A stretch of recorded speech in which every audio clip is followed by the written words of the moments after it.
ফরজ গোসল করার পদ্ধতি হলো, আপনার গোসল ফরজ হলে বাথরুমে গোসলখানায় গিয়ে সর্বপ্রথম আপনার শরীরের যে জায়গায় নাপাক লাগছে বা কাপড়ের যে জায়গায় নাপাক লাগছে সেই জায়গাটা কি করা, পরিষ্কার করে নেওয়া আগে। যদি আপনার জায়গাটা চিহ্নিত থাকে যে এই জায়গাটা নাপাক লাগছে, ওই জায়গাটা ধুয়ে ফেলান। এরপরে নামাজের জন্য যেভাবে আমি অজু করছি সেভাবে অজু করা। এরপরে অজু করা, দুই হাতের কবজি ধোয়া, এরপরে কুলি করা, নাকে পানি দেওয়া, মুখ ধোয়া, হাতের কোণে পর্যন্ত ধোয়া, মাথা মাসা করা, এরকম অজু করা। অজু করার পরে এবার আপনি গোসল করেন।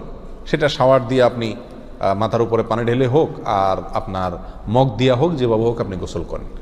গোসল করা শেষ হয়ে গেলে, গোসল করে যখন বের হয়ে যাবেন, তখন যাওয়ার আগ দিয়া ওই যে পাও দেওয়া বাকি আছে অজুর, যাওয়ার আগ দিয়া পায়ের ওখানে পানি ঢেলে টাকনো পর্যন্ত পা ধুয়ে ফেললেন, বাস গোসল হয়ে গেল।